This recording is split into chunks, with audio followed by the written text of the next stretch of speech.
The last thing you want to hear when you need your auto insurance most is a robot with countless irrelevant menu options. Which is why with USAA Auto Insurance, you'll get great service that is easy and reliable, all at the touch of a button. Get a quote today. Restrictions apply. This podcast is brought to you by Sales Fuel Hire, a platform to help companies hire smarter and flag 13 toxic employee types. Measure job fit, sales tendencies and motivators, decision-making abilities, and empathy levels, and make your next hire your best hire. Try it now on salesfuel.com/hire and use promo code MANAGESMARTER for $50 off your first purchase. Welcome to the Manage Smarter podcast with hosts C. Lee Smith and Audrey Strong. We're glad you're here for discussions on new ways to manage smarter, hire, develop, and retain talent, improve results, and propel team performance to new heights. This is the Manage Smarter podcast. You think you know Gen Z, or you have a partial understanding of Gen Z. Or you have no idea today, about you have Gen Z, no right? idea really what Gen Z is all about. And boy, she's going to save us today. Welcome to Manage Smarter, everyone. I'm Audrey Strong. I'm the Vice President of Communications here at Sales Fuel. And I'm C. Lee Smith, the President and CEO of Sales Fuel. So Hannah Grady Williams is here. She is the founder of Overture Consulting. Hi, Hannah. Thank you for coming. Hey, Audrey. Hi, Lee. You'll already sound like you're going to make every minute of this a blast. Just fun. Oh, good. That's what we're known for. Well, I love your bio. So let me tell people a little bit about you. You say your story began in a blue pickup truck when your dad handed you were 12 at the time, the phone and asked you to close a deal on an investment property. Wow, that's very cool. Unexpected introduction into the world of entrepreneurship. You found yourself thrust into a climate of innovation, challenge, and opportunity. You enrolled in college at 14 years of age and graduated with a degree in international business at 18. I feel like the dumbest person in the room right now. That's like a real life Doogie Howser. There's a blast in the past. I love it. Reference. And you're now 23. You are a Gen Zer, and you're consulting businesses from startups to Fortune 500 companies. Amazing. You're on a mission to help leaders leverage Gen Z talent as a competitive advantage and build radical empathy in the workplace. So what is the definition of radical empathy? Let's start there. I love that question, Audrey. This all ties back to my story and the reason I'm passionate about radical empathy. But really the way that I'm defining radical empathy is it's more of a movement and a community of people who want to come together to bridge all the gaps in the workplace that exist between generations, between ethnicities, between genders, between cultures. So I really see radical empathy, for at least my definition and the community that follows this, as being this group of people who are passionate about changing the future of work to build more understanding and bridges between people. So how do you implement something like that? Yeah. How do I implement it? Oh gosh, it's literally just having conversations like this with people who are forward thinking and whatever industry that they're in. My community of people, just the wonderful leaders and students that I get to speak with all the time, are starting to build those bridges in their everyday work, right? I mean, if you've got a student who follows this mission and their purpose is radical empathy, and then you have a leader from Gen X or from the Boomer generation who says, I want to be a radical leader and I want to have radical empathy. Well, when the two of them meet and connect, it's like light bulbs go off. Just everyone is excited about asking questions and trying to listen to understand instead of listening to dominate. So that's really what I'm passionate about, and what the community around me is passionate about too. What is the difference between empathy and radical empathy? I think they're very similar, but the way I see radical empathy is just a way of changing the wording or dynamic around taking an empathy approach first always. So this idea that it doesn't matter, what age you are, you can bring something of value to the workplace, and that you have a inherent respect. If you're being radically empathic, it's not just stepping into someone else's shoes and seeing from their perspective. It's also respecting them for the experience that they've had and the life journey that they've already taken. And then from the other side, maybe you're a boomer, Gen X leader, or even a millennial. You're looking at these new up and coming leaders coming into the workplace who may be super confused, as Gen Zers first in the workplace, and saying, I choose not only to be empathic toward the fact that you're young and confused, I also choose to respect you radically and actually ask for your opinions based on the bright eyes you bring to the workplace. So it's like, at least how I see it, it's a step beyond just empathy. It's not just stepping into someone's shoes, it's stepping into them, but then also saying, what can I learn from them based on where they've come from? Interesting. I love that question though. It's what you guys got me thinking about, like what really makes that radical empathy and the community so important. Let me ask you one more. So as a Gen X leader, and of course there's still some baby boomers out there, whatever, they might see like your LinkedIn profile and they'll see something like demanding radical empathy in the workplace and think, I've been doing this for a long time or whatever, and you're pretty new to the workforce or whatever. It's like, who are you guys to be demanding anything right now? And it's like, and the term demanding seems kind of threatening, so it's like, how do you work around? Is there a reason for that word choice? And it's like, how have you encountered people that might feel that way? Absolutely. No, I'm so glad you brought this up, Lee, and this will really go back. I know we haven't really even talked much about the story of really how I got into this. But to answer your question, when I approach radical empathy, I see this all the time. I mean, honestly, the point you just brought up, Lee, about what leaders are saying about, who are you to demand something? Who are you to take this approach? That was the reason that I actually began to see the differences between millennials and my generation of Gen Zers back in, I guess this was 2017, when I first started really noticing the differences. And one of the things that the millennial generation was really stereotyped as we all know, is being the whiners and complainers who expected to be vice president, 2 weeks after they started. 2 minutes after they started, yeah. Exactly. So they wanted to come in and demand title changes or 6 months of paternity leave right when they started. And of course, those stereotypes have existed for a reason. Most stereotypes do exist for a reason. Gen Z has approached the things that millennials brought to the workplace in a little bit different way. So we'll get into this a little bit more, I'm sure, in this conversation since we're already going deep. But millennials and Gen Zers do see the world and work very differently. But the things that we're demanding, quote unquote, out of the workplace are more around human rights versus benefits. So if you think about some of the stereotypes that millennials brought, right? You've got this conversation around what we just said. Millennials want 6 months of paternity leave as soon as they start, something that seems from many people's perspective to be completely unprofitable, not a smart decision as a business owner to do that sort of thing. Gen Z is demanding things that we expect to be human rights in the first place. So when I say demanding radical empathy, what I'm talking about and what this community is talking about is that when we look at the workplace, we see differences in generations, but we are also demanding respect from whatever perspective that person comes from. And I have my book that is published, it just came out. I'm very, very excited about it. But I talk about this concept throughout the book because, as Leah, as you just shared, I'm facing this dynamic in the workplace of management where every leader who has paid their dues and been in the workplace for so long sees this new generation coming in and wonders, why do they think they can demand XYZ out of work when I've been here for 10, 20, 30, 40 years and had to work my way toward this? And in fact, I was speaking with one of my good friends recently. Her husband works in manufacturing. He's paid his dues. He's been at the same company for 45 years. And just a few weeks ago, they released a policy company-wide for unlimited vacation. And he comes, raving mad home to his wife, who is my good friend.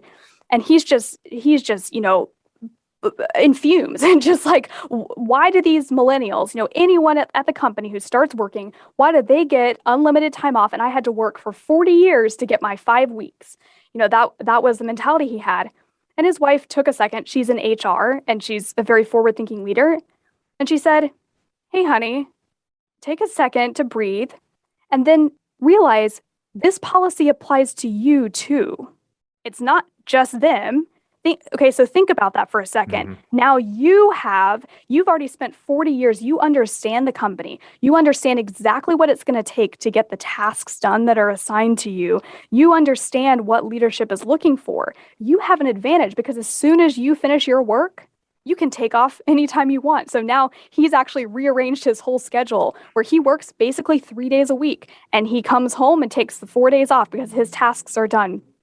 Anyway, it's just an example to demonstrate that to go back to this concept of benefits versus rights.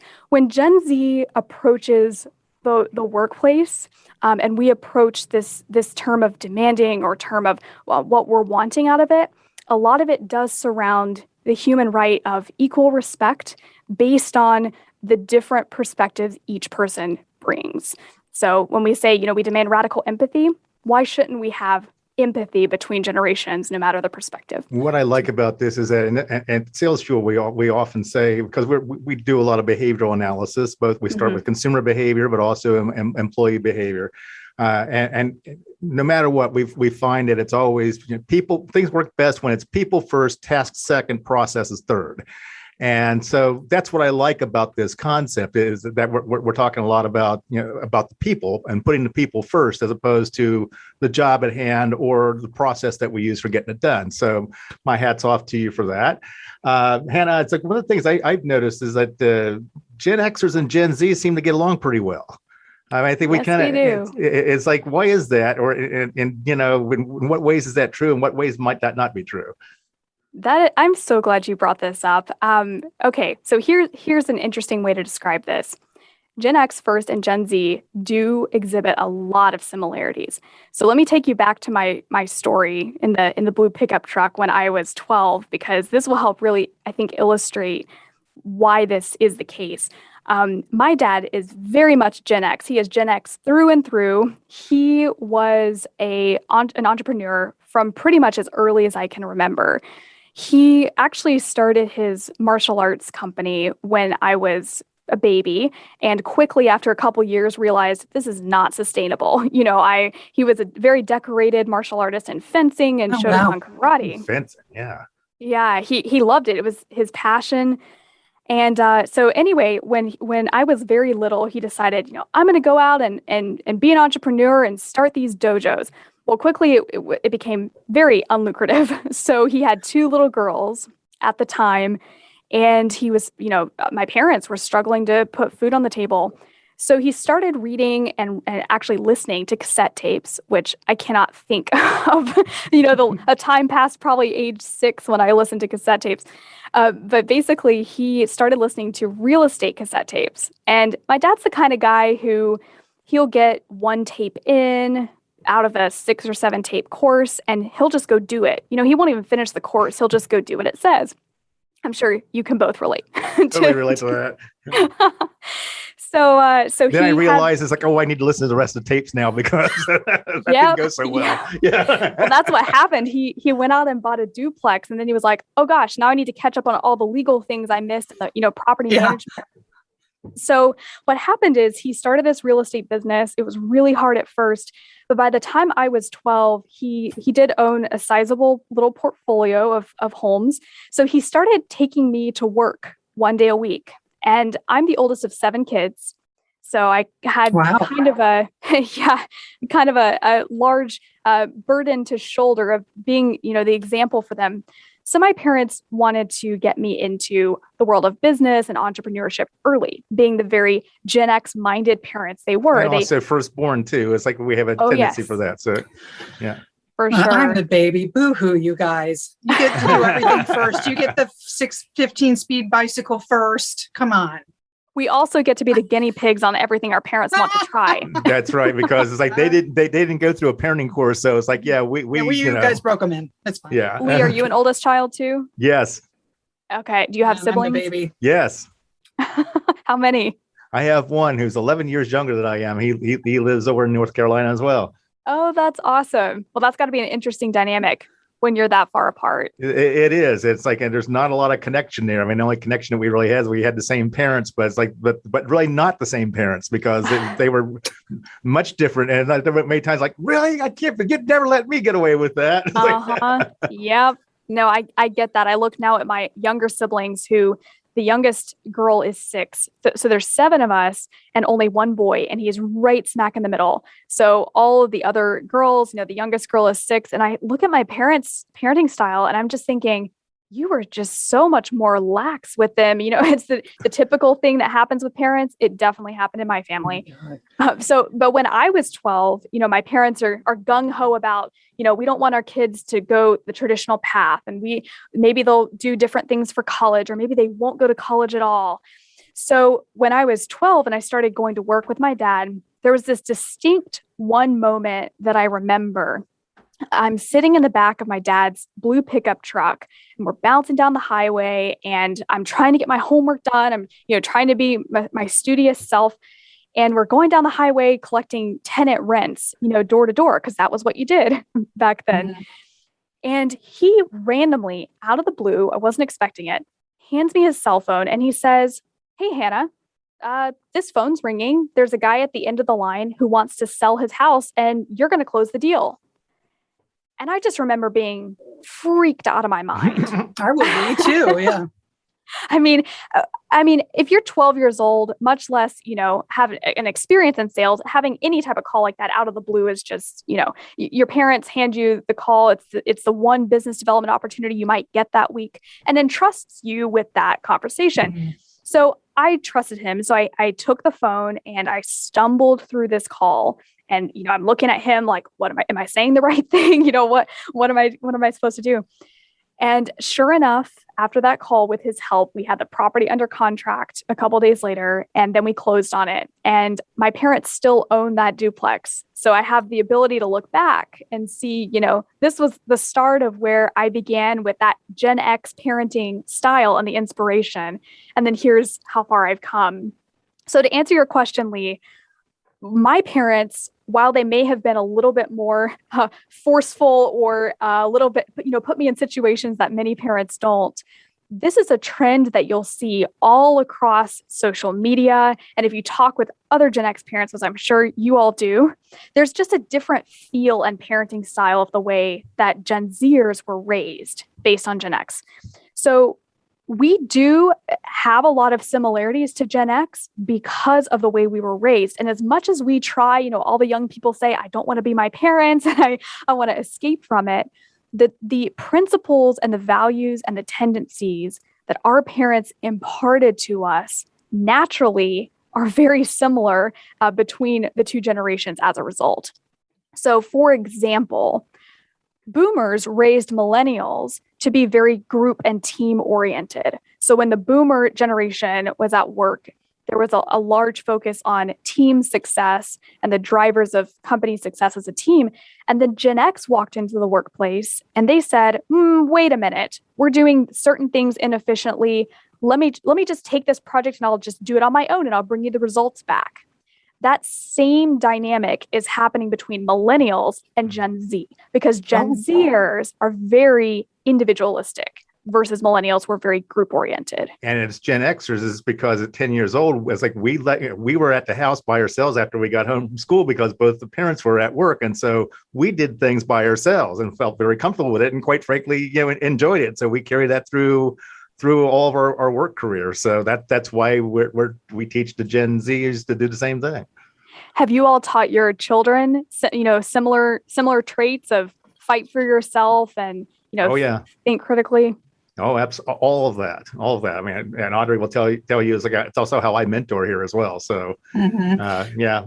We've got a few minutes left. So can you just tick off maybe 3 other qualities of Gen Zs in the workplace that managers need to be mindful of? And then we want to promote your book and your business. Yes, absolutely. So, and these are things I really flesh out in the book. I actually, Audrey, in the way I wrote this book, A Leader's Guide to Unlocking Gen Z, is very digestible for anybody who reads it. So when we talk about, these differences between Gen Z and millennials, I actually break them down in the book, and then I put action steps at the end of every chapter with charts and graphs.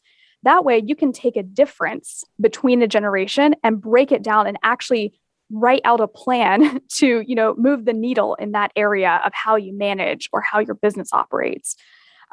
So one other difference to talk about between Gen Z and millennials is that what was the stereotype for millennials about job hopping, right? Like we all know that millennials have held between 7 to 10 jobs by the time they were 30, right? They were looking for their bliss, looking for job hopping opportunities. They're always looking for something that makes them happy.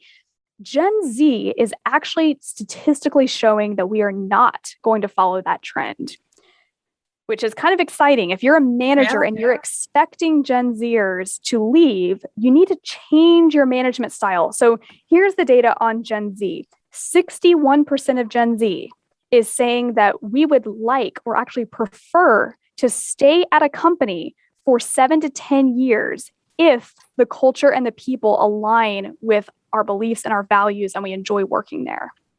This is a huge shift. So when you're managing, something really important to know is don't just assume that your Gen Zer wants to leave. If you put a huge amount of work into building a culture and a team where that Gen Zer feels valued and respected, and you have your regular meetups with them where you talk about their dreams, their aspirations, if you can help connect the dots for them of here's your career value or your vision as a Zer. Let me help you unpack what that journey could look like within our company. Then you're going to have a loyal workforce. You're going to have a Gen Zer who wants to be with you if you handle it correctly. At least that's what the data is saying so far. We'll have yet to see, what happens as more Gen Zers come into the workplace. But if I were a manager right now, managing a team of Gen Zers, I would be putting incredible focus on high-touch, personalized interactions and understanding where that Gen Zer wants to go, and then helping them develop their own roadmap for how to get there within the company they're currently working at, because that's where they want to be. And we could have a whole conversation about why that is. But just for now, know that as a manager, that's a great tip. Read more in the book about it. Yeah. And what's the name of the book? It's called A Leader's Guide to Unlocking Gen Z. Okay. Very good. And the other thing I always caution people is when we're talking about any large groups of people, it's to be careful not to stereotype them all because they are still individuals. We still have to get to know them as individuals and treat them as such. But when you're thinking in broader terms like that, it's important that you don't think of Gen Zers as just the new version of millennials. Exactly. Well, and Lee, you bring up a fantastic point there, and I know we're getting to the end of time, but if you have a whole generation that has grown up with very personalized, customized ways of shopping and interacting with friends, etc., the only thing you can expect is when you are managing them, you have to be personalized and understand their perspective and their individual, again, to your point, not their generational stereotype, but their individual needs, aspirations, etc. And that's how you retain them. It's hannahgwilliams.com for Hannah Grady Williams. This has been such a pleasure. And if you want to hire her to do a consult and help you out, the company name is Overture. Hannah, thanks so much. Thank you, Audrey. That was terrific. Thanks for listening. If you enjoyed the show, please rate and recommend on iTunes, Overcast, or wherever you get your podcasts. You can also get more great information at salesfuel.com. This podcast is a part of the C-Suite Radio Network. For more top business podcasts, visit c-suiteradio.com.